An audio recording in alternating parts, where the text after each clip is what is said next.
Vasudevendra Yogindram Natva Jnana Pradam Gurum Mumukshunam Hitarthaya Tattvabodho Bhidiyate. All right, so we are on the second section of the book, and the topic was, we're coming to the part where the question is asked, how did this creation originate? What is the Vedic model of the origins of the universe? And it's a question that has to be resolved because, as we said last time, all around us is forms. You, the thinker, are a form. You are walking on a form. You're eating forms. You are labeling other forms. You are talking about other forms. The whole life is nothing but forms. And your thoughts are forms, your memories are forms, the whole thing is forms. So Vedanta wants to now address these forms, and we said that the origin is the final reality from which comes or which enjoys the potential to manifest the universe, and this potential is knowledge and power. So this potential is knowledge and power, and all of it, how much? All knowledge, all power. So there's not one thing that is outside this knowledge and power. Therefore, everything depends and everything is connected, and everything works within a symbiosis within this knowledge power framework from which the entire universe comes.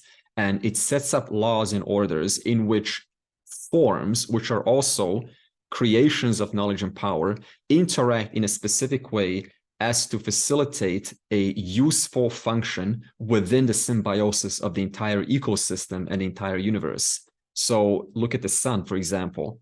For billions of years, the axis of the earth has been rotating around the sun in an oval shape.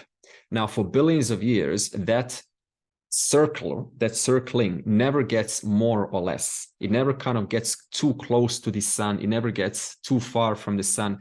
It always maintains an equal distance of the orbit, even though the Earth during January is closest to the sun, and during July is the farthest away from the sun. But still, that oval orbit always maintains an equilibrium, an equal distance between itself, between the Earth and the sun. Now, could you do this? Could you think about doing this? Look at just huge, massive bodies, the world, the earth that we're on, and not just for 100 years, for billions of years, not 1 centimeter is the earth closer or farther away from the sun.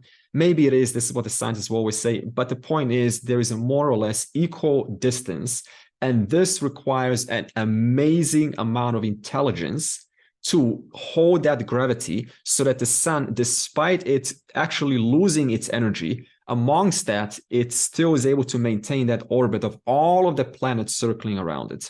So this is just a mind-boggling amount of intelligence that we are talking about that we can only look up and appreciate through our telescopes and create a story of.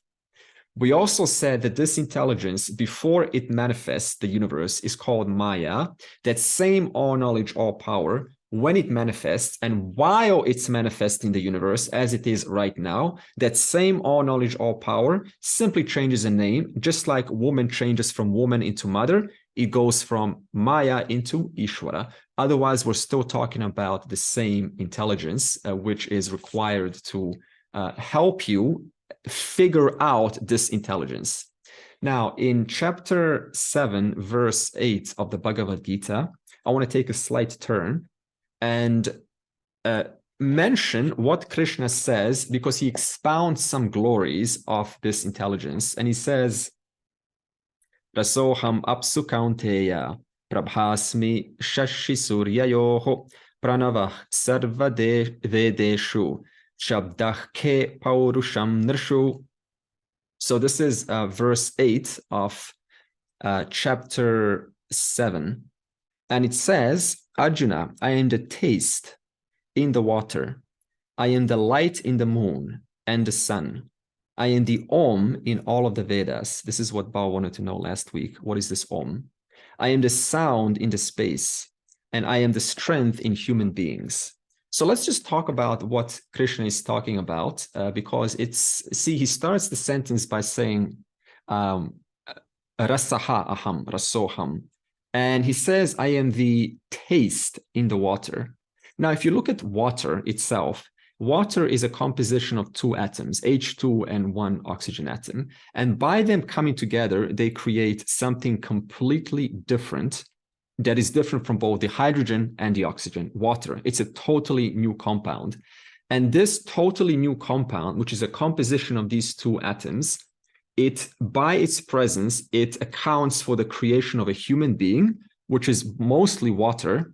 And the human being created by water, is able to look at that water and now inquire into the nature of that water. And that water further enjoys a certain ecosystem whereby its salt, its salinity gets to be purified through an ecosystem. So the water in the salt, in the ocean, that salt has to be evaporated by the sun into the clouds. It has to fall onto the mountains. And what happens then? When it falls onto the mountains, the gravity pulls that water down back into the oceans. So that way the oceans never dry up. And that very water, which is able to, within a cycle that is itself provided by Ishvara's order, able to purify itself to sustain life forms on Earth so that it can, operate so that you and I can operate within this order, and so can plants and so can animals. And it's a recycling system built in, which has a connection to the water has a connection to the sun. The evaporation of that process also plays a part, and that water then goes into the mountains and it spreads all throughout the world. All throughout the world, therefore, now different continents can get populated by different life forms because the water all the way from the ocean, the recycling system has worked and passed that water through thousands of miles of kilometers into different regions of the earth. And therefore, you can imagine billions of years ago, when there was no life in Australia, nor USA, nor India. It started in Africa, apparently, and that the water started to slowly disperse itself throughout the mountainous regions in the Himalaya, and then it created crevices and rivers, and through the proximity of those rivers, new bacteria and life forms was able to grow, and therefore start a life, which through billions of years, you're now sitting here, and you're a product of being a worm once long ago, of being an ape who was peeling bananas and playing with other apes. And all of this process took millions and billions of years to be this person now, who has the capacity sharp enough to talk about what happened to this very individual who now is right here, right now. And so this water also is neutral in taste. Therefore, by water being neutral in taste, it gives you the ability to taste food in 5 different flavors: astringent, pungent, saltiness, sweet, and bitter, right? So whatever other tastes there are, there's 5 in total. Because water itself is neutral in taste, it allows you to have a taste of its own. And therefore, the commercial companies can spice up their food, can put all sorts of product in there and make a lot of money. Why? Because Krishna says, this very water I am. This very water which the entire world depends on, and we take for granted, I am also. And then Krishna says, I am the sun. Now, the sun is what? It's just hydrogen and helium molecules going through a nuclear fission. But that is on a very surface level. But if you look at the connection of what the sun does, it actually supplies not only life forms, but it maintains the temperature on Earth in a sustainable manner that, again, you're able to have a meaningful experience on Earth without worrying too much about your survival. And this sun, furthermore, plays a part within the ecosystem, which produces different plants with a different nutritional value.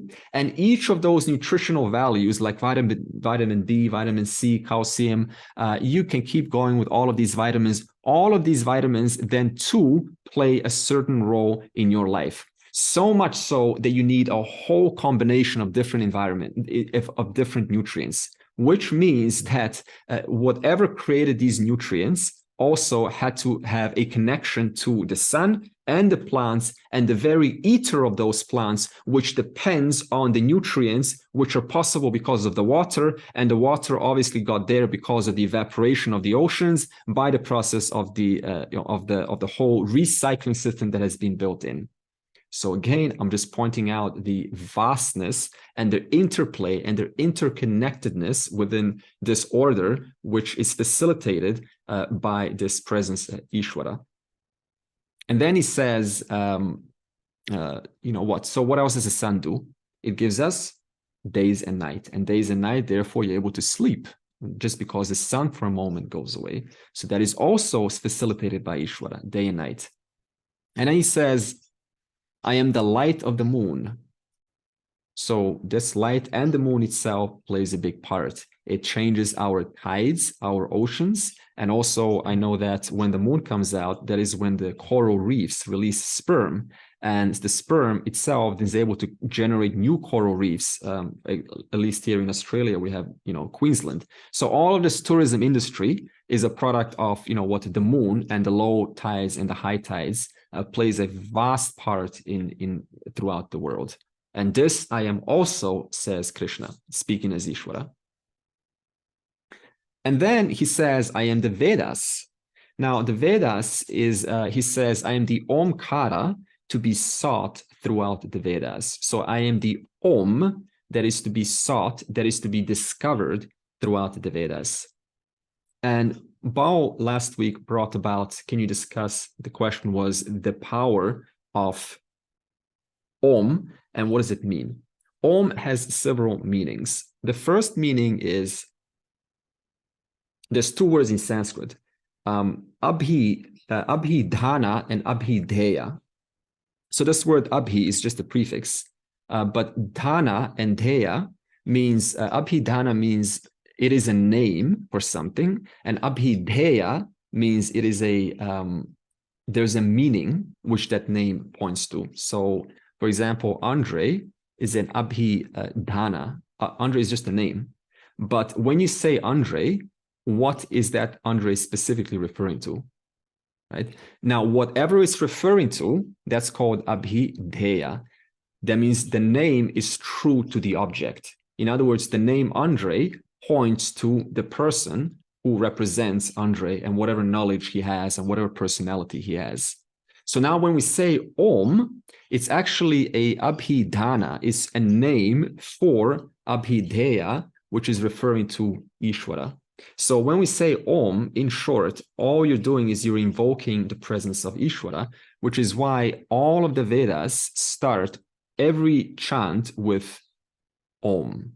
So now, how is this, connection? What is this Om? How is this Om connected to Ishvara? Well, if you look at the word Om, it is actually 3 letters. It's not Om originally. It's Aum. Now, anyone who studies Sanskrit knows that in Sandhi, when you combine A and U, you get O. So therefore, it's actually Aum. But, in Sanskrit, it doesn't really matter whether you say Om or Aum, because the way that Sanskrit works, it's exactly the same thing.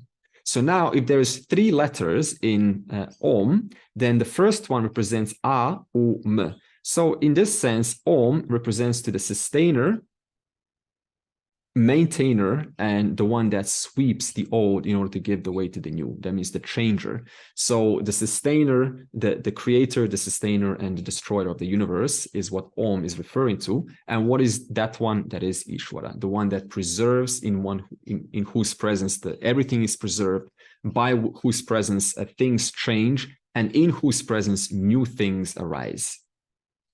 Okay? So when you chant Om, you're actually invoking Ishvara in simple terms. Chant Om, you invoke Ishvara. Why else is Om invoking Ishvara? Because again, Om is 3 letters. Now, what else has 3 connection in Vedanta? Quite a lot of things, doesn't it? We've got 3 gunas, we've got 3 states, right? 3 bodies, right? So now you can go by that too. So when you chant Om, you're also mentioning the 3 states. You're including the waking, in which the I sense is connected to all your three bodies. You're including the dream when the I sense is only within the order of the subtle world. It's only connected to your mind. And the deep sleep where the I sense is connected to nothing. However, in deep sleep, there is a seed form. So, you, the person, are still there in deep sleep, just in a very, in a potential form. That is why in the morning, the same person that was there yesterday is the same person that comes out there next morning. And the only difference between physical death and waking up in the morning is when you wake up in the morning, you, the person, when I say you, the person, I'm talking about your personality, your samskaras, your dispositions. That drops in the same body that was there yesterday, because there's no need to get a new body. The body lasts for 80 years. But upon physical death, that means the same samskaras, the same habits, they have nowhere to drop. Therefore, they have to drop into a new body. They drop into a new baby body. But the same samskaras, the same vasanas are exactly there, simply within a new body. Now, the reason why you don't remember your life is not only because within this order, which is also facilitated by Ishvara, it's made to forget, right? It causes you to forget so you can move on with your life. But also because you are in, new parents are around. And so a lot of things, you slowly lose memories to whatever has happened before, which is why some children in their early ages, you probably read some books, are able to remember strongly, have a connection to their, seemingly, I've heard the stories to what happened before. And there was a story of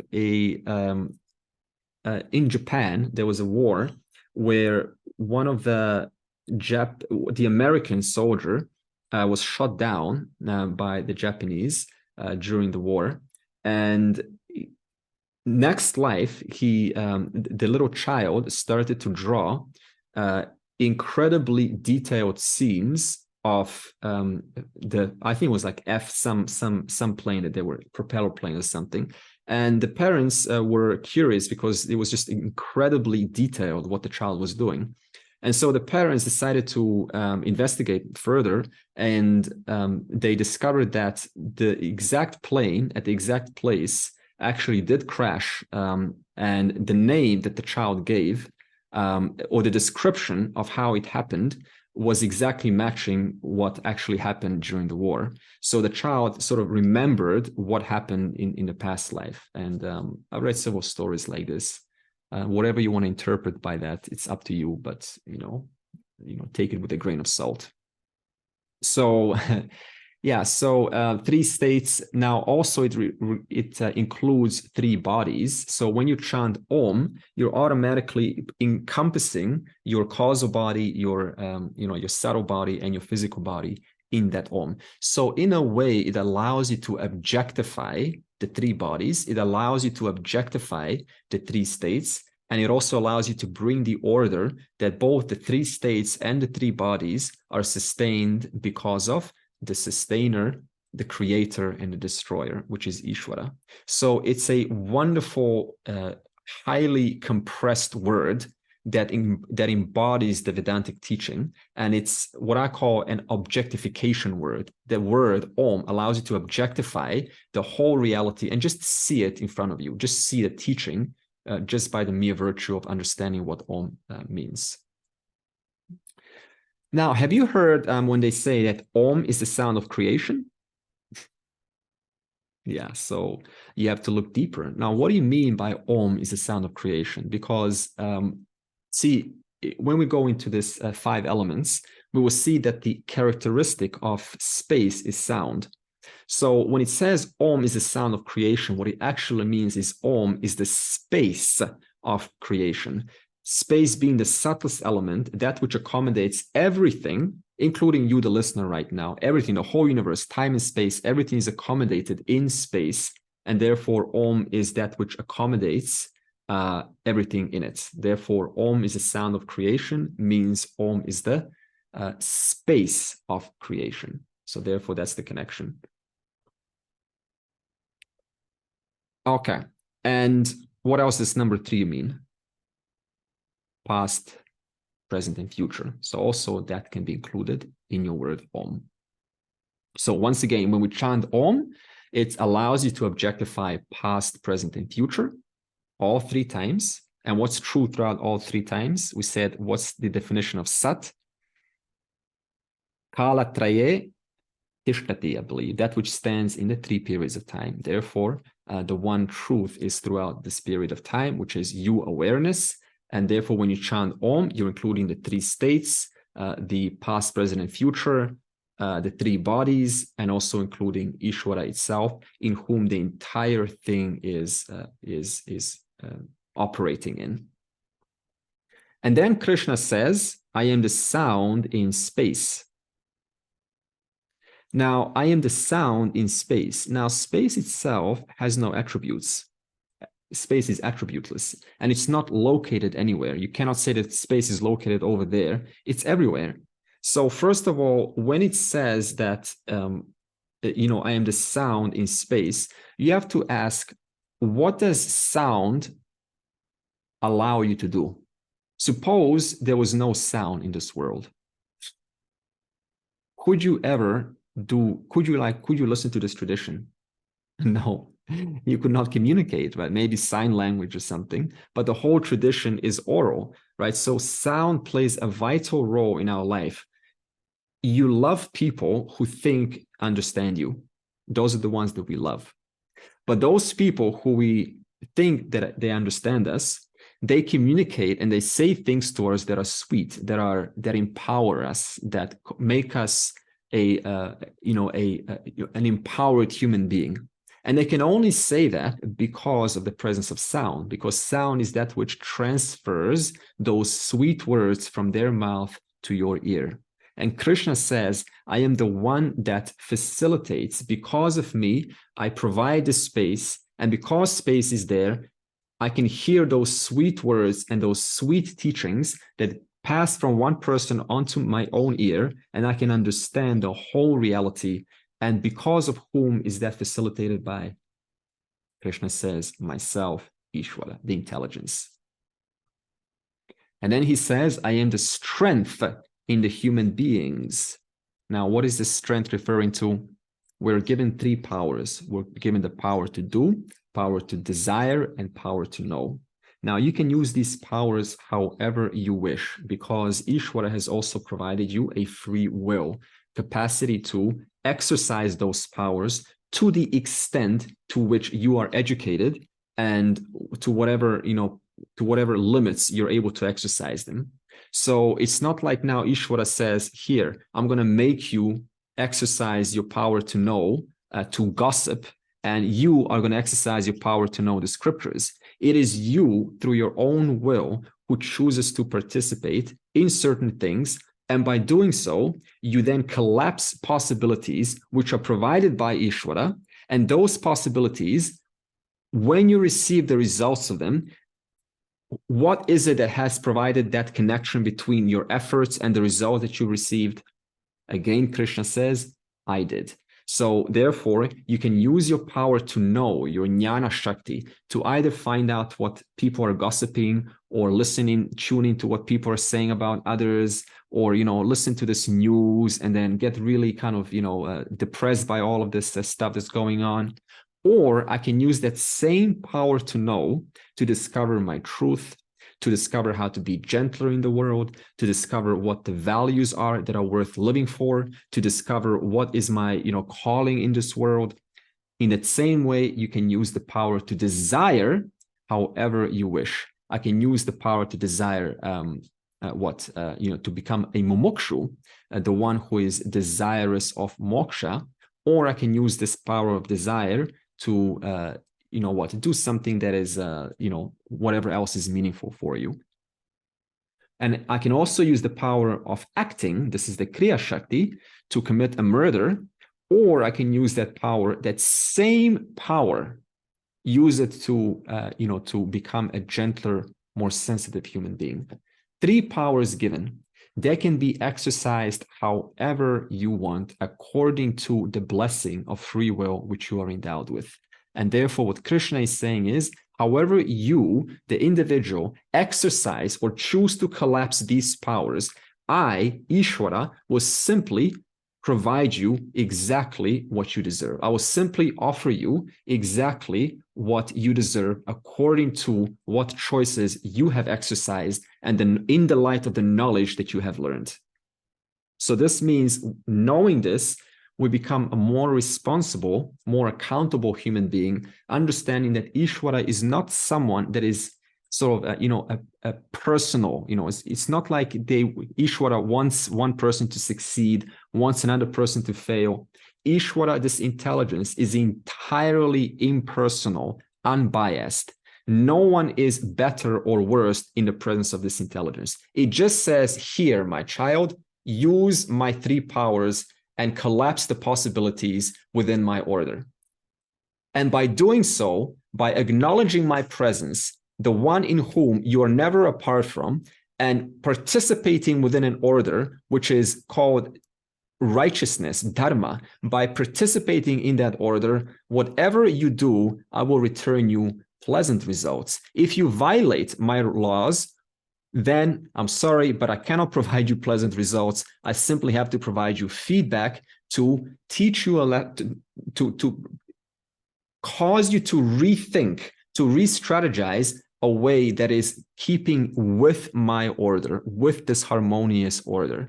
And therefore, this takes some time to discover for oneself that it is actually in your interest.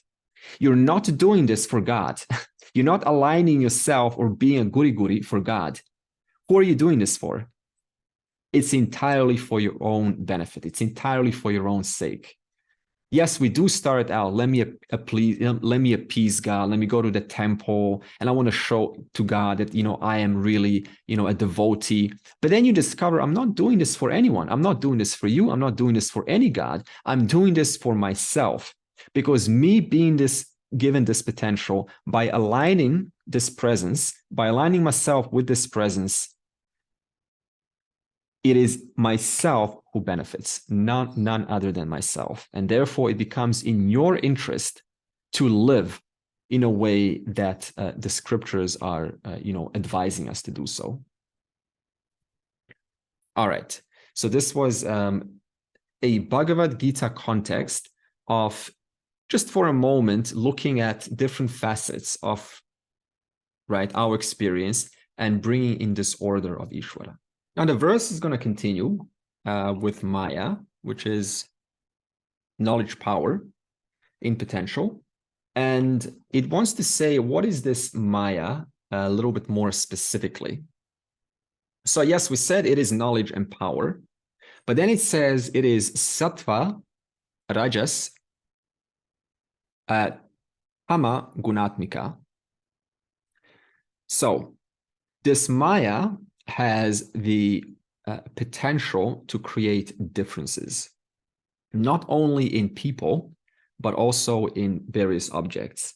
And if we look at these differences, we can then classify the vast amount of expressions, infinite expressions, into 3 categories. And then we can say these 3 categories are expressions of all knowledge, all power. And the way to understand this is kind of like RGB. You only have 3 colors. But when you combine them, you have 16 million, right? Potentials. So in that same way, when you combine these 3 gunas, then even though there's only 3, but when you combine certain proportions of each, then you have infinite expressions throughout the universe. And so these expressions are now talked about. And it's now, let's divide this into how do these expressions manifest in a person, and how do these expressions manifest in a object?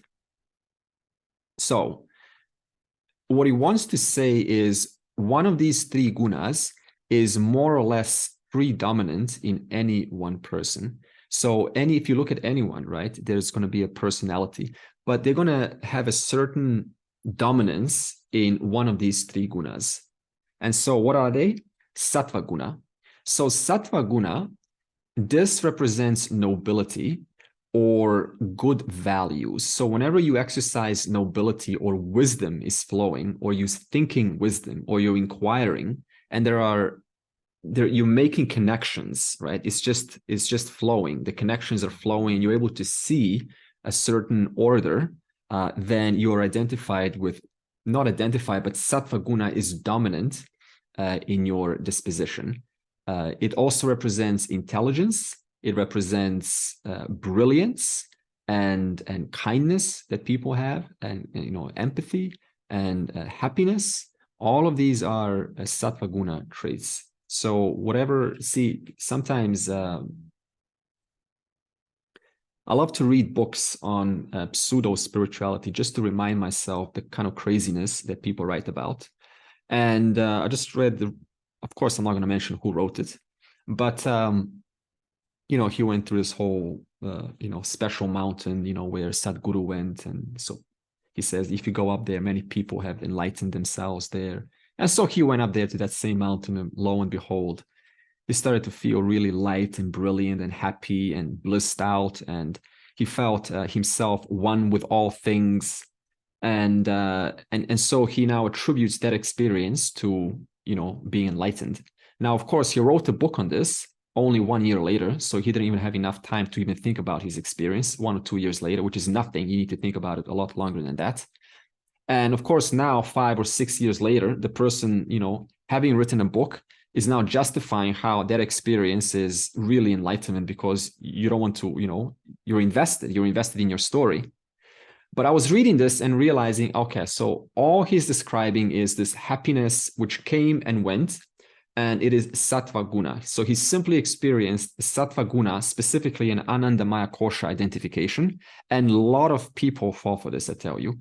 When they identify themselves with anandamaya kosha, which we said is happiness, the source of happiness, that's experiential, and it lasts for some time. And then on the basis of that, he then looks for, in psychology, we call this confirmation bias. So you're looking out there in the world to confirm that enlightenment is an experience. And so you look at other stories and you say, we got Mr. Power of Now guy who also was on the benches and blissed out all day long. And we've got other people like that too. And I also was blissed out. Therefore, if they say they're enlightened, I'm also enlightened. So it's just, all of this is just sattva guna identification and falling for that and interpreting that to mean anything at all. Now look at this order. This order that we're talking about has been operating for millennia. And a little idiot, or shall we say just a person, takes their little experience and in a little body for a short amount of time, and they have that for 1 or 3 or 5 months. And on basis of that 5 months, they make that into one eternal span of meaning. And yet this order has been functioning and providing everyone the feelings, the desires, the experiences for millennia, and will continue to do so for no ending. And therefore, so this is the problem of having an experience, but not having a knowledge to fall back on. Therefore, the interpretation gets totally convoluted. Okay, Rajaguna. So Rajaguna is ability or the drive to act, or having the strength to get things done. It is also when there's a lot of pain in one's life, there's Rajaguna. So now imagine you got knowledge, but you don't have the drive to act, the drive to get things done. So what does this mean? This is called, it's a person that's going to learn a lot, but they're not going to put it into practice. They're not going to meditate on it. They're not going to contemplate on it. So we also need some drive to take us, and that motivation, let me use this, let me practice this, let me put this in my life. As I was just telling Carrie, my thing that I do is, walk in the park. And every time I walk in the park, I don't think about, what random things that are going on in the world. I literally bring down this knowledge, and I look at these trees, I look at the birds, I look at the stones through the lens of this knowledge. Therefore, constantly what's going on in my mind? this Vedantic model is interpreting the world rather than letting my own notions interpret the world. So this is the ability to that having that Raja Guna to put this into deliberate practice. So my question is, when you're going out and you're in the car or you're on the street, what are you thinking about? Yeah. So see, this is, I really want to bring this forward, because if you're listening to this knowledge, but still going into the world and the same kind of thoughts are being kind of, projected outwards, then it reveals there's some work to do. There is some more deliberation required to actively say, wait, why am I listening to this? If my experience is not interpreting, if my mind is not interpreting the experience in the light of the knowledge, then why am I listening to this in the first place? So one has to ask themselves this question, because the whole point of this is to see the world in the light of this knowledge. And that does require this drive to do so. And then tamaguna. Tamaguna is laziness. It is a lack of effort. It is not striving, not willing to think, and falling for adharmic ways, falling for ways that are, hurtful to yourself, like abuse, alcohol, drugs, just attacking random individuals and criticizing, all of these behaviors that are adharmic. This is where there's tamaguna in that moment. So now no one has just one or more of these. No one's entirely sattva guna or raja guna or tamaguna. There's a combination of this. And what the Vedas wants to point out is it's another model just to show you where am I aiming for? Do you want to be lazy? That's up to you. Then you can get yourself out of that by slowly, inducing some energy by, moving. And this is the general recommendation. You can't just go from laziness into knowledge. There has to be a nice gradual elevation. So, with our children sometimes are, they go through the stage of laziness, and the parents will now tell them, go and study. Now, this is okay. But at the same time, study, from laziness into study, that's a huge gap. So sometimes the person has to go into the world and get some activity into their life, so that through that activity, they can gain an experience, develop curiosity, and then go and learn about the world through that way. So there's a nice order there, how the Vedas actually advises. Now, when it comes to combinations, then there are 4 possible combinations that a person can have. And the first one is sattva guna, raja guna, tamaguna. So this is the best one, ideally. Sattva, raja, and tamaguna. So these people are scholars, educators, lawmakers. They're researchers, and they deal with information. They deal with scriptures, with discoveries, with innovations. And so they're very active in their thinking, in their thought process. And this is sattva guna, raja guna, tamaguna. The next type is raja guna, sattva guna, and then tamaguna. So raja guna, sattva guna, and tamaguna. Now, if we said that the raja guna is that which causes you to act, to have that drive, what is this backed by? It's backed by, right after, it's backed by sattva guna. So that's why this second category is those who are ambitious leaders, like Nelson Mandela,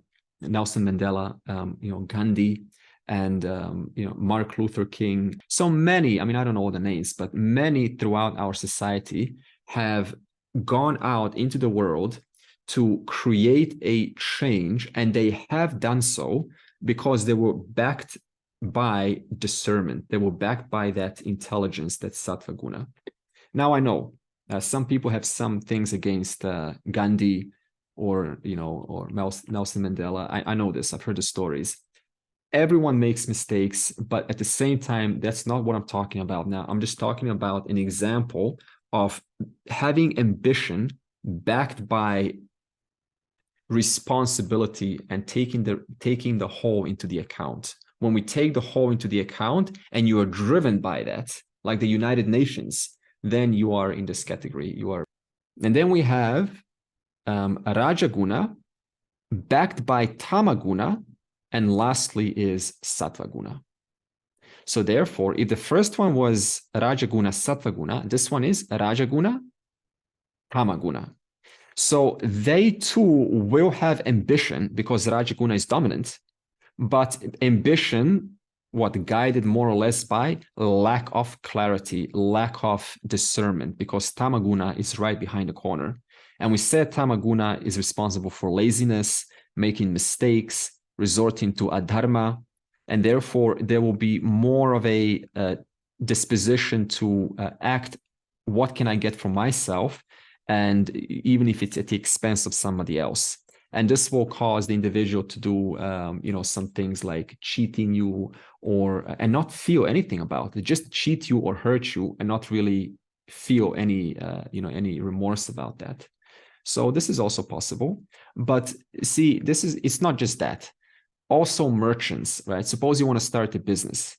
At the beginning, there's this tendency, okay, let me make myself rich. I want to become wealthy. So you're thinking about yourself, but the more you're doing that, the more you have resources, and therefore you're able to expand your circle of influence and include other people too.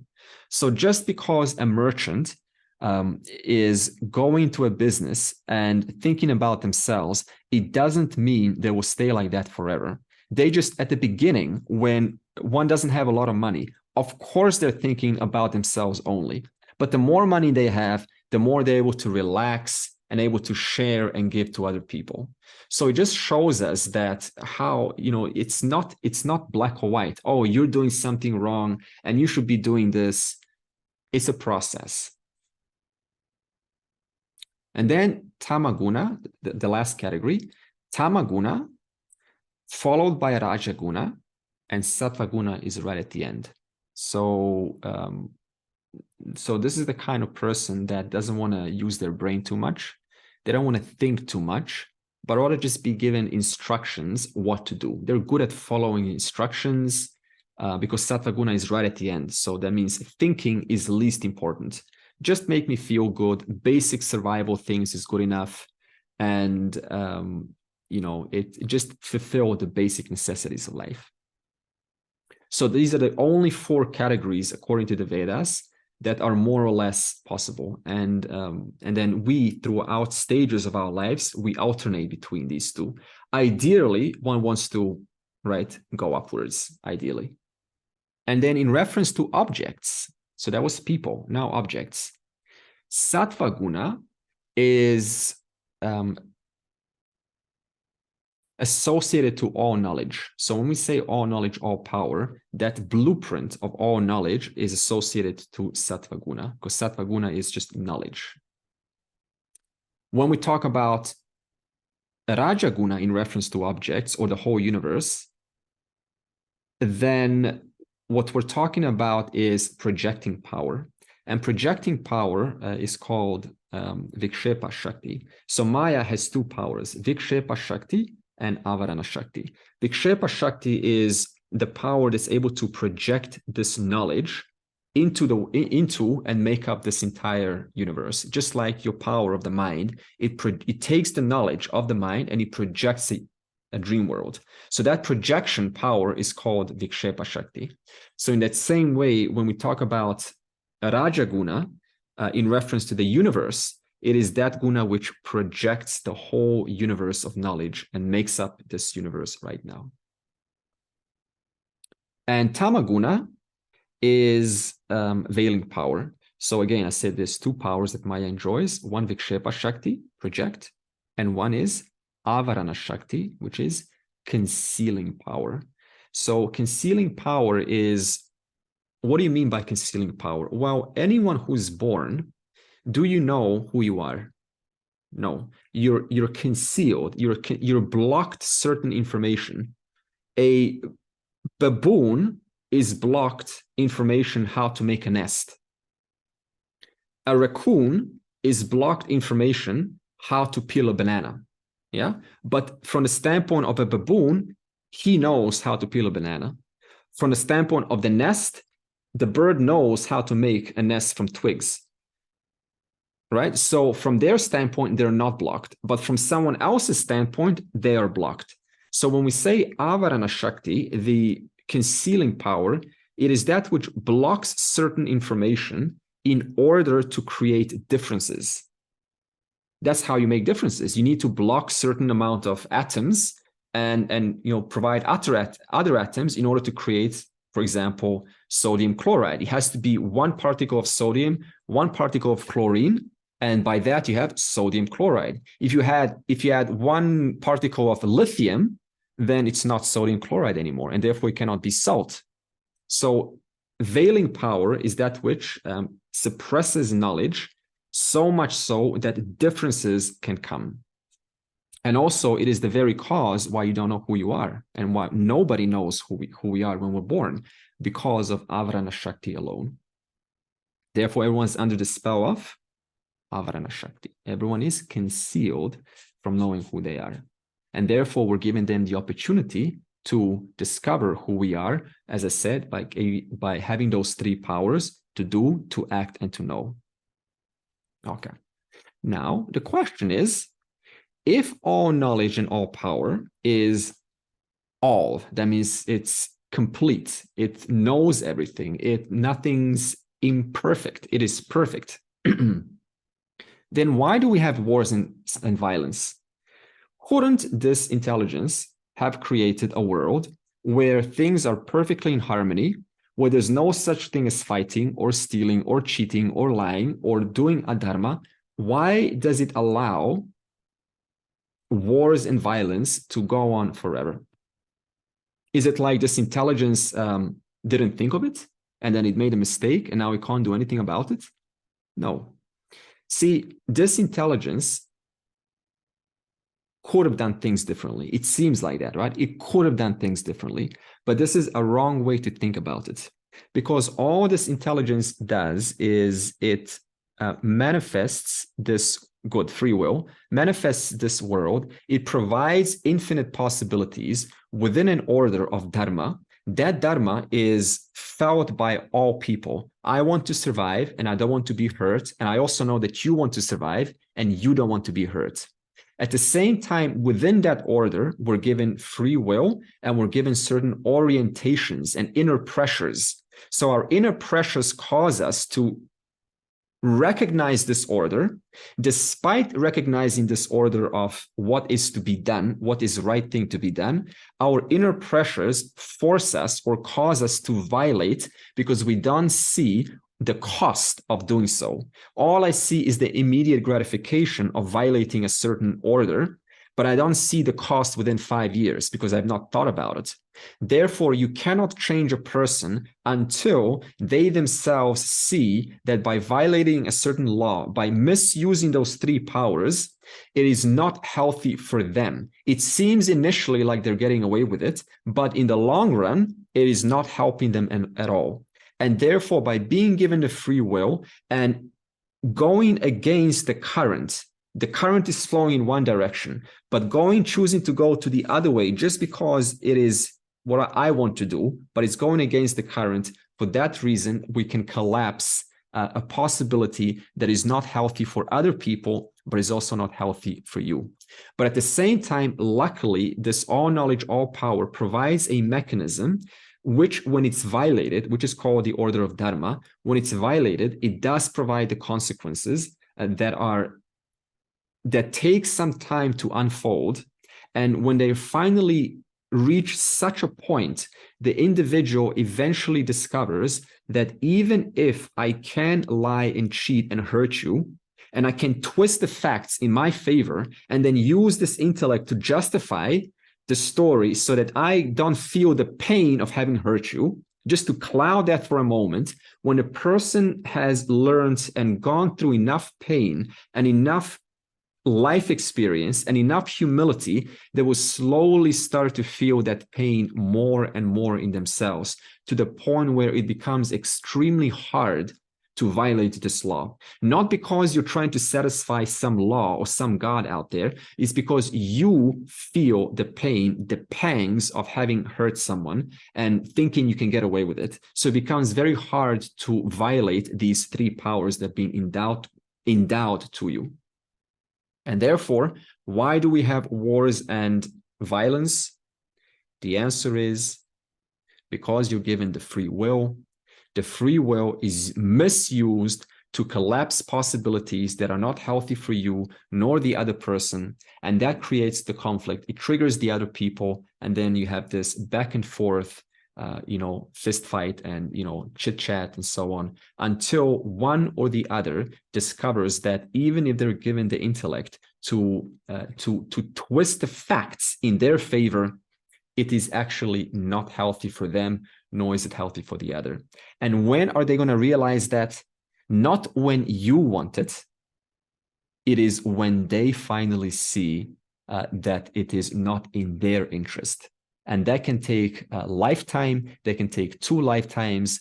All you can do to protect yourself is to establish certain boundaries and recognize that this law is not unfair. It is completely fair, unbiased, and impartial, and nobody can get away with it. Nobody ever has gotten away with it. It's just a matter of time before this individual has their share of of feedback from the universe. You just may not live long enough to see that. So sometimes you want to live long enough to see that, but you may not live long enough to see that. So that's why. I have a question. Mm-hmm. Question is, when we hear about Ishvara called all power and all knowledge, all power, we don't also hear about it all material. And I thought it would be appropriate because like sattva seems to be all knowledge and all power seems to be rajas. So why don't we say all power, all knowledge, all power, all material? Yeah, this is brilliant. My teacher says Sarvajna Sarva Shakti, and so I just say Sarvajna Sarva Shakti also. We said at the beginning, Ishvara is Nimitta Karanam and Upadana Karanam, the efficient cause and the material cause. And one thing that I did forget, actually, thank you, Lloyd, is when I said Tamaguna, it's not only the veiling power, in reference to Maya, but it's also the material. But I'm not excluding material, am I? Because if you look into any material, you only discover it is nothing but concepts. The smallest of the smallest results into concepts. And the concept is just intangible. It's just made out of knowledge. And the truth of knowledge is always consciousness. So you cannot actually find material, Lloyd. You cannot find material at all. You can only find ultimately concepts. And concept is nothing but knowledge. For example, Lloyd, look at this. Yeah. When you dream, right? Is your dream actually the mountain? Is it actually real material? Or is it just knowledge coming out of your mind? But so the knowledge makes it so real. So it's nothing but knowledge solidified to give an impression of material. So well, another question a little bit like that is like, why don't we call it only all knowledge? Because I feel that would be more appropriate, because when you say all power, I'm not very clear on what you mean by power. Sure. Power is the ability to put knowledge together in such a way that it holds that knowledge, it holds those atoms together. For example, intelligence. Intelligence is always holding that H2 and 1O. They never separate by accident. So to hold constantly, you need energy for that, don't you? So the power has to constantly hold something together so it doesn't go out of order. The gravity constantly has to pull you down. That requires power. That requires that Shakti, that putting together force. You need to put together one thing and another thing together. That's power. From the next verse wants to say this. From Maya, what comes next? Now manifestation is going to start. So how does manifestation start? Remember, there's no universe right now. We're still yet to get to the universe. So let's see. Tata akashaha sambhutaha akashad Vayuhu, Vayos Tejaha, Tejasaha, Apaha, Adbhyaha, Prithivi. From Maya, the first element that comes, absolutely the first thing that comes out of Maya is space. And it's the subtlest element of all of the other four, that are yet to come. So space is a very good teaching tool because it's like consciousness, not in the sense that it is consciousness, but it's like consciousness. For example, it's attribute free. It never gets contaminated by what it accommodates. It's the accommodating principle. It accommodates. Everything is within space. It is never divided. Nothing can divide space, and nothing can, as I said, contaminate it. So, like smell, you can have smell in in the air, and if space got contaminated, then even if you clear that smell away, right, then you would go there, and that smell will always be there. But that is never the case. So nothing can actually contaminate space. But what he wants to say is, from Maya comes space, and from space comes air, from air comes fire, from fire comes water, from water comes Prithivi, comes earth. And the important thing to notice is, you'll notice there's a pattern here. They all get grosser and grosser and grosser. Space is subtlest, air is less subtle, right? Fire is even less subtle, water is even less subtle, and gross is the least, and earth is the least subtle. And therefore, also it wants to say that air you can hear, you can also feel.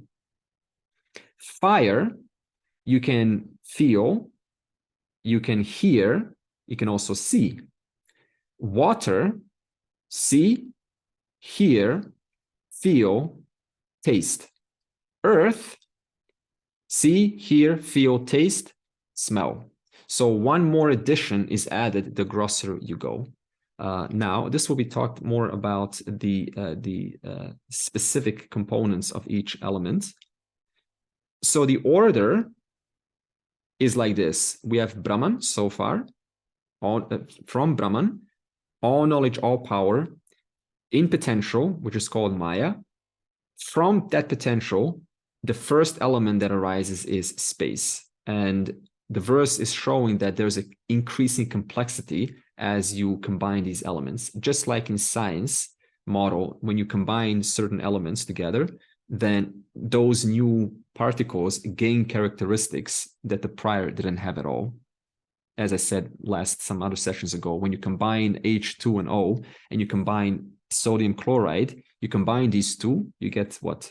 Salt, something completely new and different. So in that same way, when these 5 elements combine, they form something completely new and different. They gain new characteristics. Atom, and you combine kind of take carbon atom, hydrogen atom, and some silica, and you combine a certain number of silica, a certain number of carbon, and you will create something totally different than if you make up a neuron. Now, what's your neuron made of? Like the brain neuron. It's still made up of the same elements, isn't it? But it's a different combination of those elements. And therefore, what is it that knows how many number of atoms to make up a leaf, and how many number of atoms of the same atoms will make up your neuron? Who decides that? Who knows that? That's what we call knowledge and power. That's what we call sattva guna, the knowledge blueprint. Okay, so what the verse is just saying is, from Maya comes space and all of the other elements now. But then the question is, what do these 5 elements do in reference to the creation of the universe? How do they create the universe now? So let's see the next verse. Okay, it's a long verse. So etesham panchatattvanam madhye akashasya satvikam shat. So far, what has come? 5 elements, right? Now, the 5 elements have come from Maya, and we say that Maya has 3 qualities. And therefore, whatever those three qualities are, there's going to be a portion of them in each of the five elements. So how about we take Sattva Guna? So Sattva Guna will be in space, will be in air, and all of the other ones. So now what do we mean by Sattva Guna will be there? The blueprint will be in each element. That means each element will have the intelligence how to combine itself. And where is it borrowing that intelligence from? From the Sattva Guna aspect of Maya. And then it's going to have a Raja Guna. Now, Raja Guna, this is what Lord is bringing up. How will those, are you just going to have knowledge in those elements? You need those elements to move. You need them to, to actually move from one place to the other, to combine together, to be put together. And therefore, this putting together is the Raja Guna aspect of the elements.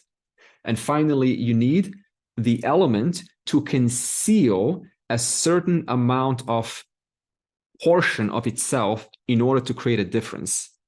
And therefore, that is concealment that will be Tamaguna. As I said, you need to conceal a certain amount of atoms in order to create H2 and not H3. Therefore, I need to conceal the third atom in order to create H2. That's called concealing. So what's going to happen now is the Sattva Guna aspect of each of the five elements will be taken to produce a sense organ. Space, air, and so we're just talking about the Sattva Guna of air, Sattva Guna of space, and Sattva Guna of air. So we're just dealing with the Sattva Guna of the five elements.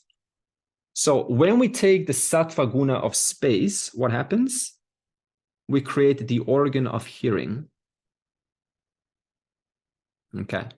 Now, what's the attribute? It says the Guna of space is, the Guna of space is what? Sound. So all this just means is the space allows sound waves to travel from A to B, right? You need that space in between. So therefore, that which facilitates sound to travel from A to B is space. But at the same time, out of the Sattva Guna of space comes the organ of hearing. That means capacity to hear comes out or is produced. Similarly, from air, the Sattva Guna of air, what comes? The organ of touch. From the Sattva Guna of fire, the organ of sight. From the Sattva Guna of water, the organ of tasting. And from the Sattva Guna of earth, the organ of nose. Therefore, what's been created so far? From the Sattvic portion, from the Sattvic portion, from the Sattvic portion, right? From the Sattvic portion, 5 organs of perception. Why is Sattva Guna related to perception? Because to perceive something, you need knowledge. It's to perceive something means there's knowledge gained of something. And what do we say about Sattva Guna? Is knowledge, associated to knowledge. Right, now, the question arises, where will this data go to? Okay, now, suppose there is organ of, right, of what? Seeing, of touching, of hearing. But where is all of this data going to go to? You have to create a mind. Therefore, the next section will talk about that. Let's see how the mind is created. Etesham panchatattvanam samashti sattvikam shat. Okay, that's all we need. So samashti sattvikam shat, that just means the totality of all of the sattva gunas.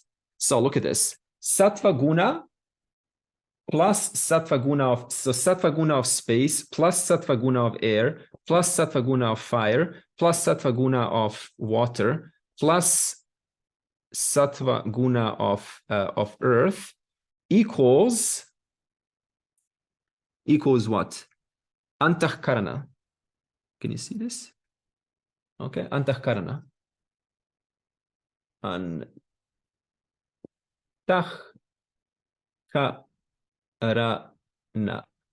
All this means is the subtle body. Subtle body. Okay. Therefore, the sattva guna of all of the 5 elements has created now the subtle body. Now, what is this subtle body or this antahkarana, which is made up of the sattvic portion of all of the 5 elements? It consists of manas, buddhi, chittam, and ahamkara. The question is, what is the manas? The manas is sankalpa vikalpatmakam manaha. So the mind in English is that which receives the data. So you need to receive the data from your eyes. You need to receive the data from the ears, okay? And all of that data has to go in the antahkarana, okay? Now, where does it go? It goes inside the manas, the mind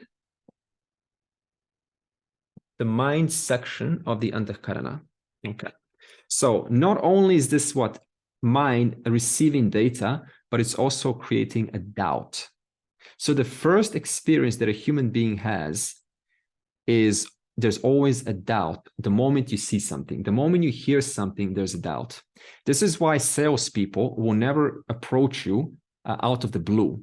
The first thing they do is they will first hang around you, because when you hang around someone, what's the first thing your mind's doing? It's assessing them. It's in a doubting mode. Therefore, that doubting has to slowly resolve itself and gain some confidence around this person. So what you do is, if you really want to talk to someone, just show up in their presence, don't say anything, let them see you for a while, let their mind cook on your body for a while, and then go and approach them. And it's going to be a lot easier to make a friend like that than if you just go out of the blue and the person's like, huh, who are you? That's a little trick there. Now, what does this mind do? It assesses different thinking possibilities. So should I do this? Should I approach them? Should I say hello? And how should I say hello? And in what language should I speak? And what language do they speak? Are they my next, are they my soulmate? Are they my twin flame? And all of this other nonsense starts to come in the mind. But nevertheless, what happens then when you have all this nonsense coming, you have an emotion that is also part of the mind. So an emotion gets associated to this doubting, this little narrative. And on top of that, you experience a desire. Oh, I really want that. I want to talk to them. I don't want to talk to them. That's also a desire. And also fantasies. Now the mind starts to fantasize. Well, maybe we're going to be walking on the beach, holding hands together. So the mind's still cooking up scenarios, what's going to happen and what way can this situation go. All of this is identification with the mind. So the first thing, the moment the data comes, it's where? It's in the mind. And what happens in the mind? There's an emotion, there's a fantasy, there's a doubt, and all of that is being brewed for a moment. Now, when it stops being cooked, what happens then? Then it gets onto a plate called the intellect. And what is the intellect? It's called nishchayatmika buddhi. Now, having cooked those doubts for a moment, what happens now?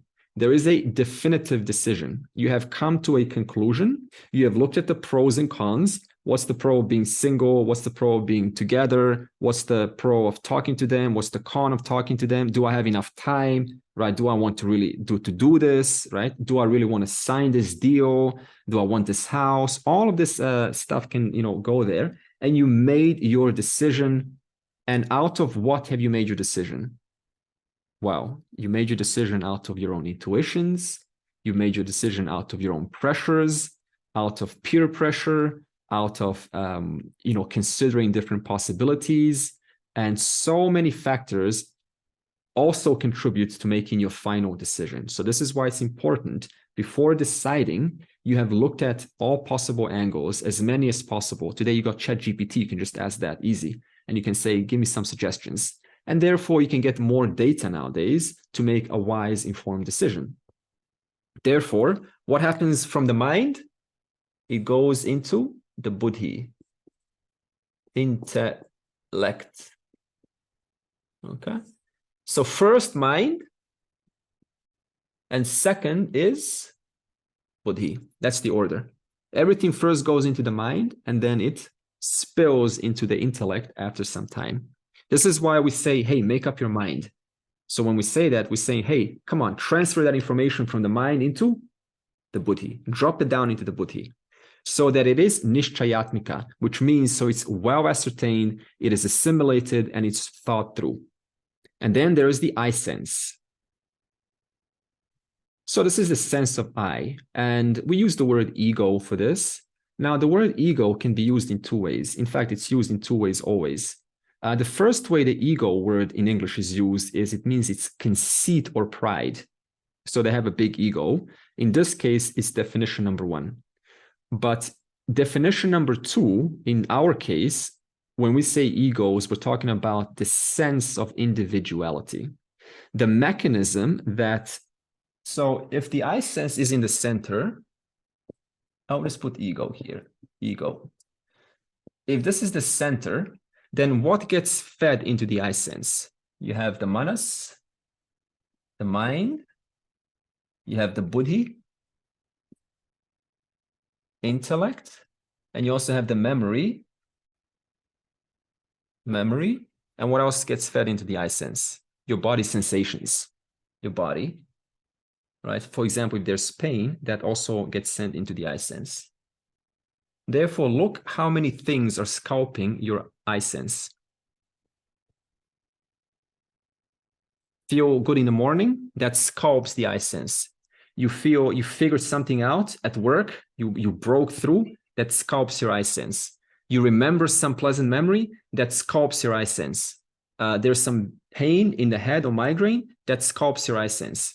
Therefore, the I sense is constantly being sculpted like this container. And what's the relationship between the I sense and you, the real you, consciousness? The relationship between the I sense, which is constantly being sculpted by what data gets centralized to it, is like this container in plastic. What's always changing? In the morning, your I sense is like this. In the evening, your I sense is like that. Tomorrow, his I sense is going to be different. Why? Because constantly, these four are feeding the I sense and sculpting it into something completely different. But what's always true, no matter how the I sense gets sculpted? Plastic, plastic, plastic, plastic, plastic. And this is why your experience is always exactly like this. Not only in your experience is there a different I sense, you feel different about yourself. I feel different now, different now, different now, different now, different now, angry, frustrated, clear, dull, like this, right? Confident, not confident, constantly. But what else do you experience constantly in your experience? I am, I am, I am, I am, I am, I am. Constantly, you experience a sense of amness, existence. Therefore, that existence is attributed to the plastic, and the constant sense of change is attributed to whatever the I sense gets shaped or molded into. Therefore, this is how to understand the difference between I sense and the consciousness, okay? Because the biggest problem, in fact, the entire world is making one single mistake. Ego is the final reality. That's I. Okay, the changes, the I sense is I. But the relationship between you, the real you, consciousness, and the ego is between the plastic and the container, or, you know, in our traditional example, between the pot and the clay. In the morning, you are like this. In the evening, you are like that, or vice versa, but you're always one and the same clay. I am, I am, I am, I am, I am. Therefore, that's the I sense. And on top of that, what else does the I sense do? It creates a sense of continuity. Every experience is always mine, and that mine always belongs to one individual. You will never mistake your experience for somebody else's, and you will never claim somebody else's, quote, enlightened experience as yours. You will say, you got enlightened, I didn't get enlightened.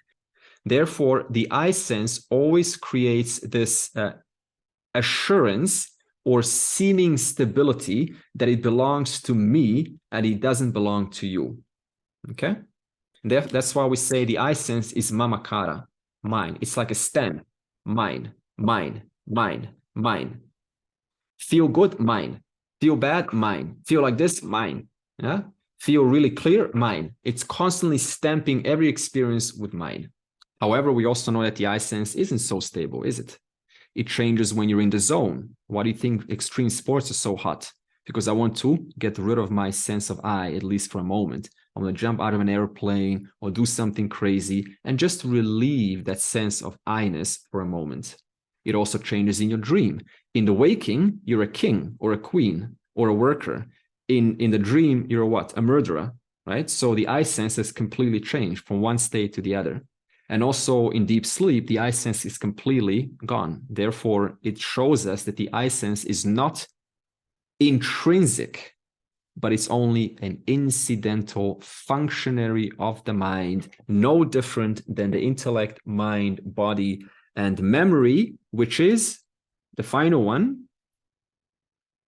Memory is that which gives you a sense of continuity. There's a video I saw of, you can look it up on YouTube. It's called The 7-Second Memory Man. Have you seen this? He had a special kind of disease that penetrated his brain, and it ate up the hippocampus.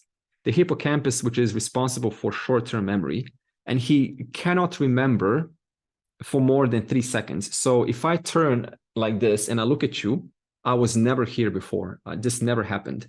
And he's sharing incredible experience to see actually what happens when you don't have memory at all, like no memory. You can't remember what happens at all. And he keeps on saying it's like being unconscious. I am unconscious, unconscious, unconscious. And he keeps on writing down on a piece of paper, now I am conscious. Now I am conscious. He's constantly trying to make himself feel like he's a conscious person in the now because the memory is not there. And so for years, he just keeps running, I'm conscious, I'm conscious. Now, no, this is the moment where I'm conscious. And he can't get himself to have a sense of stability because the memory has been completely eaten up. Therefore, memory is the lens through which you see a familiar world. That's the only reason why you have a sense of familiarity between today and yesterday and 20 years ago, is because your memory is your savior. And we all say what? Oh, I have a bad memory. Not at all. Not at all. The only reason why you are familiar with yourself is because of the memory alone. Therefore, memory is the lens through which you see the familiar world. And the memory is also that because of which you're able to think. In fact, this person, the 7-second memory man, what is his complaint? He says, I can't think. I'm unable to think. Because thinking needs to recall a thought. Thinking is recalling a thought, putting it into the present, holding that thought through the memory, and then through the intellect, you are assessing this thought, but what's holding this thought? The memory. Therefore, the memory is that which holds a thought in the present, and intellect is that which ruminates or assesses that thought being held by the memory. So you can just see how much we are dependent on these functionaries of the Antahkarana. What's the point of this teaching? Maya Upadi projects a universe of 5 elements. The 5 elements manifest your memory, manifest your I sense, manifest your mind, manifest your memories. So the whole thing is nothing but 5 elements. Our whole lives just analyzing the 5 elements rearranged, packaged differently. The whole thing is just consciousness manifesting through the power of Maya in a different expression, which we then call memory, mind, ego, and so on. Even though it intelligently puts things together and it organizes everything together, when you look at it from a different standpoint, you give it a different name for the sake of appreciating and relating to that all knowledge, all power into something that's more down to earth, more human level. For example, manifests as the cell or a certain thought, then we give that knowledge power a name called biology or psychology. Wait, so when you study psychology, you're only talking about what? knowledge and power in reference to the mind. When you study biology, you're talking about knowledge and power in reference to the cells and the reproduction and so on. In that same manner, when looked at from the standpoint of what blesses me, the wealth that I have in my life, and how much of that wealth I have, and what kind of wealth you have, and for how long you have that wealth for, then we call that all knowledge, all power, Lakshmi. When you look at that from the standpoint of how much knowledge you have, how much you're able to hold this knowledge in your mind, for how long you're able to hold this knowledge in your mind, how much this knowledge percolates your life and every facet of your thoughts and your words, and how long this knowledge stays when you're confronted by challenges in life, and what kind of knowledge you do have in the first place, then that all knowledge, all power is called Saraswati. When you have a certain punya, certain luck on your side in reference to allowing you to remove obstacles or hardships in your life, we call this in the Western world luck factor. In India, this is punyam. When you have that punyam, enough punyam that life is just a breeze, everything just flows. There's a certain ease about the way that you are moving and working in your life, and things just seem to flow, and obstacles just seem to kind of dissipate, and people are helping you, they're taking care of you, they're loving you, they're offering you advice, and this advice is working, and you say, I'm so blessed to be able to remove these hardships from my life so quickly. Then that same all knowledge, all power is called Ganesha. Therefore, what are these presiding deities? They are the laws that govern who has what and how much and for how long. Who has what, for how much of that, and for how long do you have of that. Therefore, if you want to now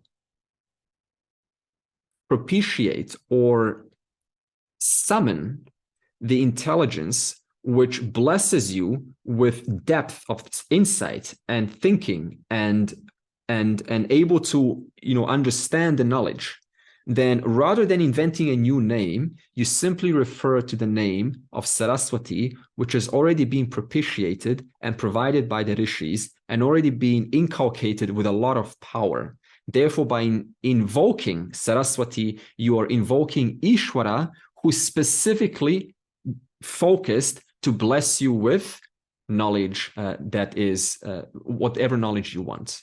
Now, when it comes to deities in reference to your mind, what does the verse say? The mind, what's the deity for the mind? It's the moon, Chandra. Now, the word lunatic comes from lunar. And therefore, they already knew that the moon has a certain orientation. It changes your orientation of how you think. And so in Vedic astrology, they will kind of look at where was the moon at the time of your birth, because they can indicate how much of a lunatic you are, right? Or where you are, emotionally, right? And the intellect, who's the deity for the intellect? It is Brahma. Now, what does Brahmaji represent? That one who creates new possibilities, Brahmaji, the creator. He creates new possibilities. And what is your intellect? It is that which re-understands, and therefore by re-understanding, it creates new possibilities. It makes you rethink and change your course of action. Therefore, in this sense, Brahmaji, the deity of your intellect, is Brahmaji. For the eye sense, it is Rudra or Shiva. Now, Rudra, who is Shiva? That one who paves the way for change, but also removes what is no longer relevant. Paves the way for change, but also removes what is no longer relevant. Now, if you look at your eye sense is that which paves the way for change for your life. You need the eye sense to grow. But it also, you discover through the eye sense that the eye sense is not so relevant because it's just a functionary of the mind. And this is possible, again, through Shiva, by Rudra, by understanding that the eye sense is just an empirical reality. It is a dependent reality, which depends on knowledge and power, and which further depends on Sat and Chit. And finally, memory. Who's the deity for the memory? Vasudeva, or Vishnu. Why is this? Because what do we say about memory? Well, first of all, what is Vishnu? That one who, despite constantly experiencing changes in this world, every second there's a new change. But in those changes, you are given a limited vision whereby you can perceive stability. And therefore, Vishnu gives you that seeming stability. Right? Vishnu is that one who sustains the creation. And so memory also gives you seeming stability, that I am today, I am tomorrow, and I am afterwards. And therefore, memory is exactly like that. It produces a seeming stability, and Vishnu also is that one who provides seeming stability. Okay, next week, what does the Rajas aspect? So Sattva Guna done. What does the Rajas aspect of space do? What does the Rajas aspect of air do? And what does the Rajas aspect of all the elements do? Purnamadav, Purnamidam, Purnat, Purnamudachyate, Purnasya, Purnamadaya, Purnameva avashishyate. Om Shanti, Shanti, Shanti.